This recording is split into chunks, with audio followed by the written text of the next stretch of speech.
Hello दोस्तों, welcome to my channel the target law. और देखो, अभी हमारे प्रेसिडेंट बने हैं तो मैंने सोचा क्यों ना आपको प्रेसिडेंट के बारे में बताया जाए, क्योंकि ये तो ऐसी चीज़ है, ऐसी चीज़ की ऐसी जानकारी है कि सभी को पता होना चाहिए। लेकिन डिटेल में बताऊंगी, लेकिन उससे पहले आपको करना क्या है, चैनल को सब्सक्राइब करना है, वीडियो को लाइक करना है, ज़्यादा से ज़्यादा शेयर करना है, सभी को पता चल जाएगा तो अच्छा रहेगा ना। बस इसीलिए तो अगर हम बात करें प्रेसिडेंट की, भाई अभी हमारी प्रेसिडेंट नई बनी है द्रौपदी मुर्मू, तो इनके बारे में थोड़ा सा हम डिटेल में बात करेंगे। लेकिन उससे पहले हम बात करें, अगर हम लीगल प्रोविजन की, मतलब कानूनी प्रावधान क्या है इस बारे में, कहाँ पर ये लिखा हुआ है कि भाई हाँ प्रेसिडेंट भी होना चाहिए इंडिया के लिए, या कब से प्रेसिडेंट है, क्यों है, वो सब बारे में आपको मैं बताने वाली हूँ। तो अगर हम बात करें लीगल प्रोविजन की, तो जो हमारा संविधान है, कॉन्स्टिट्यूशन ऑफ इंडिया है, उसमें ये लिखा हुआ है, उसका आर्टिकल 52 है जो ये कहता है कि इंडिया का एक प्रेसिडेंट होगा। और जो ये 52 है, ये पार्ट 5 जो हमारा एग्जीक्यूटिव, पार्ट 5 कॉन्स्टिट्यूशन का एग्जीक्यूटिव से रिलेटेड है, और उसी का चैप्टर 1 में आर्टिकल 52 से शुरू होता है। और अगर हम बात करें 53 की, भाई एग्जीक्यूटिव चैप्टर है, नामी कार्यपालिका है, तो कार्यपालिका का हेड होता है, जो हमारा प्रेसिडेंट होता है वो कार्यपालिका का हेड रहता है। ये हमारा आर्टिकल 53 कहता है, अनुच्छेद 53। किसी दिन आर्टिकल और धारा के बारे में, सेक्शन और आर्टिकल में क्या डिफरेंस है ये भी मैं आपको बताऊंगी। फिलहाल अभी हम प्रेसिडेंट के बारे में बात कर रहे हैं तो उसी के बारे में बात कर लेते हैं। तो 52 हमारा कहता है कि इंडिया का एक प्रेसिडेंट होगा। और दूसरी बात, भाई बात आती है कि प्रेसिडेंट कौन बन सकता है। तो अगर हम बात करें प्रेसिडेंट की, तो कोई भी पर्सन बस इंडियन सिटीजन होना चाहिए, वो इंडियन सिटीजन होना चाहिए, और उसकी जो एज है वो 35 होनी चाहिए। और एक और नेक्स्ट बात, कि वो जो लोकसभा का सदस्य होता है उसको निर्वाचित होने की उसमें एबिलिटी होनी चाहिए, योग्यता होनी चाहिए कि वो लोकसभा का सदस्य चुना जा सकता है। अब उसको चुनेगा कौन, भाई उसमें पार्टिसिपेट कौन लेगा। तो उसमें जो सदन होता है, संसद के जो दोनों सदन है उसके निर्वाचित सदस्य इसमें पार्टिसिपेट करते हैं। और जो राज्य, सेकंड जो पॉइंट है वो ये है कि जो राज्य की विधानसभा है, लेजिस्लेटिव असेंबली ऑफ स्टेट जो है, उनके जो निर्वाचित सदस्य होते हैं, इलेक्टेड मेंबर्स जो रहते हैं, वो इसमें पार्टिसिपेट करते हैं। अब यहाँ पे स्टेट में हमारा दिल्ली और पांडिचेरी भी इंक्लूड है इसमें, क्योंकि वो हमारा टेरिटरीज है। तो लेकिन वो भी हमारा इसमें पार्टिसिपेट करती है, वो भी इसमें स्टेट में इंक्लूड है। अब रही बात ये कि भाई क्या इसका भी कहीं पे, ये भी कहीं पे लिखा हुआ है, तो बिल्कुल ये भी लिखा हुआ है। और अगर इसकी बात करें, इलेक्शन की बात करें हम प्रेसिडेंट के, तो ये अनुच्छेद 54, हमारा जो कॉन्स्टिट्यूशन है उसके आर्टिकल 54 में ये मेंशन किया हुआ है क्लियरली, जो मैंने अभी आपको बताया है। अब इसका तरीका क्या होता है, इसका तरीका होता है कि जो ये सिस्टम है, जो इसका वोटिंग सिस्टम होता है, ये प्रोपोर्शनल रिप्रेजेंटेशन सिस्टम होता है, जिसमें कि हमारा सिंगल ट्रांसफरेबल वोट होता है, उससे इसका इलेक्शन होता है। मगर आप कहेंगे भाई सिंगल ट्रांसफरेबल वोट मतलब, तो इसका मतलब होता है कि वोट की काउंटिंग नहीं होती है, वोट की वैल्यू काउंट होती है। मतलब एक पर्सन ने वोट डाली तो वो एक वोट नहीं काउंट होगी, उसकी वैल्यू काउंट होगी कि वो कितनों को कवर करती है। इस तरीके से ये मैंने आपको लास्ट में वीडियो में बताया हुआ भी है पूरा डिटेल में। अब रही बात ये, अगर हम बात करते हैं कि भाई क्या प्रेसिडेंट को हटाया भी जा सकता है, तो हाँ प्रेसिडेंट को बिल्कुल हटाया जा सकता है। और इससे रिलेटेड प्रोविजन दिया हुआ है आर्टिकल 61 में, लिखा हुआ है कि कैसे प्रेसिडेंट को हम हटा सकते हैं। जो अनुच्छेद 61 है उसमें रिमूवल की बात करता है, कैसे हटाया जाएगा, तो only and only one ground है, सिंगल ग्राउंड है जिसके बेसिस पर प्रेसिडेंट को हटाया जा सकता है। और वो क्या है कि वो कॉन्स्टिट्यूशन को फॉलो नहीं कर रहा है, कॉन्स्टिट्यूशन का जब वो अतिक्रमण करने लगा है, तो अब उसको प्रेसिडेंट की पोस्ट से हटाया जा सकता है। दूसरा, उसका प्रोसीजर क्या होता है हटाने का, भी ऐसे ही हटा दिया जाएगा तो बिल्कुल नहीं।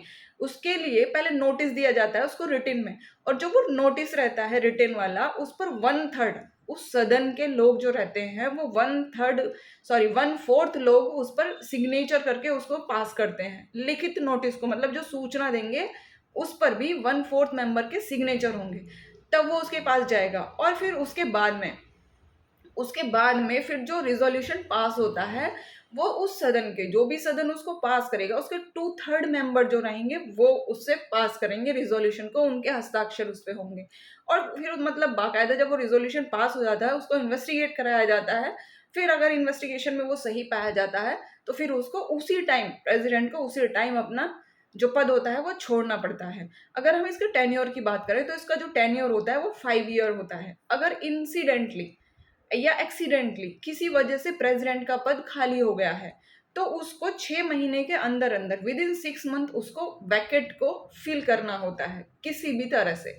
अब अगर हम बात करें कि क्या अभी तक ऐसा हुआ है इंडिया में, तो अभी तक नहीं हुआ है। क्या होता है कि अगर कभी ऐसा होता भी है, मतलब किसी के भी अगेंस्ट अगर ऐसा रिजोल्यूशन पास करने का सूचना वूचना आती है तो पहले से ही अपना पद त्याग देता है। इस आधार पे किसी को हटाया नहीं गया है, अभी तक रिमूवल नहीं हुआ है। और अब अगर हम बात करें कि भाई राष्ट्रपति की हम कर ही रहे हैं, तो राष्ट्रपति केवल नाम मात्र का शासक होता है, नॉमिनल हेड होता है। होता तो है पूरे इंडिया का फर्स्ट सिटीजन होता है, मतलब एक तरह से हम राजा बोल सकते हैं, किंग होता है, देश का किंग है, लेकिन वो नॉमिनल हेड होता है। जो मेन पावर रहती है वो काउंसिल ऑफ मिनिस्टर्स में रहती है। जैसे काउंसिल ऑफ मिनिस्टर्स कहती हैं वैसे करता है। जनरली अगर हम देखें तो जो हमारा प्रेसिडेंट होता है उसको विलन बना के रखते हैं। मतलब ऐसे, मतलब समझाने के लिए बोल रही हूँ, मेरा कुछ ऐसा इंटेंशन नहीं है। वही देश के फर्स्ट सिटीजन है, रेस्पेक्टेड पोस्ट होती है, तो मतलब एक हम इसलिए बोल सकते हैं कि जो भी कुछ करते हैं पास तो काउंसिल ऑफ मिनिस्टर्स करती है। प्रैक्टिकली जो जनरली ऐसा होता है तो पास तो वो करती है, लेकिन सिग्नेचर जो रहता है वो प्रेसिडेंट ही करता है, तभी उसको एनफोर्स या एग्जिस्टेंस में वो आता है। ठीक है। अब अगर हम बात करें कोविंद की, रामनाथ कोविंद जो हमारे फॉर्मर प्रेसिडेंट हो गए हैं अभी, तो वो हमारा जो इलेक्टेड हुए थे वो 24 जुलाई 2017 में हुए थे, और अभी 21 जुलाई 2022 में वो फॉर्मर हो गए हैं। ठीक है। तो अभी हमारी कौन है, द्रौपदी मुर्मू है, इलेक्टेड हो गई हैं। वो एनडीए का मेंबर थी, वो एनडीए से इन्हें इलेक्ट किया था, मतलब प्रेजेंट किया था उनको अपना उम्मीदवार के लिए। अब वो जीत गई हैं बहुमत से। अब अगर हम इन्हीं की बात करें, द्रौपदी मुर्मू की ही, तो ये उड़ीसा से हैं और ये झारखंड में गवर्नर भी रह चुकी हैं। ये गवर्नर रही थी 2015 से 2021 तक। ठीक है। और ये पहली ऐसी महिला हैं जो एसटी हैं, ट्राइबल कैटेगरी से हैं। और अगर फीमेल कैंडिडेट की बात करें तो ये प्रतिभा पाटिल के बाद में, श्रीमती प्रतिभा पाटिल के बाद में ये सेकंड फीमेल प्रेसिडेंट है इंडिया की। ठीक है। और अगर हम फर्स्ट प्रेसिडेंट की बात करें तो जो हमारे फर्स्ट प्रेसिडेंट थे वो थे हमारे डॉक्टर राजेंद्र प्रसाद, जो कि कब बने थे, 26 जनवरी 1950 को, जिस दिन हमारा रिपब्लिक डे होता है। अब हम रिपब्लिक डे क्यों मनाते हैं वो आपको पता है, लेकिन फिर भी मैं बता देती हूँ, क्योंकि उस दिन हमारा कॉन्स्टिट्यूशन लागू हुआ था, हमारा संविधान लागू हुआ था उस दिन, इसलिए हम उसको रिपब्लिक डे, गणतंत्र दिवस के रूप में मनाते हैं। तभी से हमारा जो प्रेसिडेंट का पद है तभी से वो सामने आया था, तभी से एग्जिस्टेंस में आया है। और अगर हम बात करें कि भाई सबसे कम टाइम के लिए प्रेसिडेंट कौन रहे हैं, तो सबसे कम टाइम के लिए प्रेसिडेंट जाकिर हुसैन थे, वो रहे हैं। मतलब वो ड्यूरिंग अपने टेन्योर में ही वो उनका निधन हो गया था, ऑफिस में ही। ठीक है। तो अगर हम बात करें अब प्रेसिडेंट हाउस की, राष्ट्रपति भवन की भी थोड़ी सी बात कर ही लेते हैं।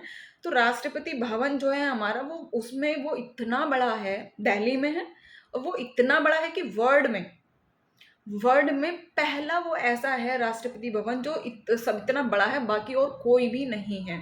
उसमें लगभग ये समझिए कि 350 रूम्स हैं उसमें, जो उसमें कक्षों की संख्या है वो 350 है। और दूसरी बात, आपने मुगल गार्डन नाम सुना होगा ना, वो वहीं पर है, राष्ट्रपति भवन में ही है। ठीक है। चलिए, और एक बात और छोटी सी, भाई आपको पता हो कि राष्ट्रपति भी सैलरी लेता है, राष्ट्रपति की भी सैलरी होती है, तो बिल्कुल होती है। और वो कितनी होती है, वो होती है 5 लाख, 5 लाख प्रेसिडेंट की सैलरी होती है। और एक बात आपको यहाँ ध्यान रखने की है कि जितना भी डिपार्टमेंट होता है, जो भी गवर्नमेंट डिपार्टमेंट है, उसमें किसी की भी सैलरी इंडिया में प्रेसिडेंट की सैलरी से ज़्यादा नहीं होती है। सबसे ज़्यादा प्रेसिडेंट की ही सैलरी होती है, तो ये भी आपको ध्यान रखना है। ठीक है। चाहे कितनी भी बड़ी पोस्ट हो, उसमें प्रेसिडेंट की सैलरी से ज़्यादा उसकी सैलरी नहीं होगी। ठीक है। चलिए, बहुत सारी जानकारी मैंने आपको दे दी है। और एक और बात रह गई है छोटी सी, जो ये हमारी द्रौपदी मुर्मू जो हमारी प्रेसिडेंट बनी है, ये 15th नंबर की हमारी प्रेसिडेंट बनी है। फर्स्ट थे हमारे डॉक्टर राजेंद्र प्रसाद, और हमारी जो लास्ट अभी जो हमारी चल रही हैं, जो हमारी अभी 15th प्रेसिडेंट ऑफ इंडिया बनी है लेटेस्ट में, आज ही में, तो वो हमारी द्रौपदी मुर्मू बनी है। और जो 14th थे हमारे, वो कौन थे, फॉर्मर हमारे रामनाथ कोविंद जी। ठीक है। चलिए, इतना बहुत ज़्यादा हो गया है, इतना बहुत सारी जानकारी मैंने आपको दे दी है। चलिए मिलते हैं फिर नेक्स्ट वीडियो में आपसे जल्दी ही। लेकिन क्या करना है आपको, चैनल को सब्सक्राइब करना है, वीडियो को लाइक करना है और ज़्यादा से ज़्यादा शेयर करना है। Okay, bye bye.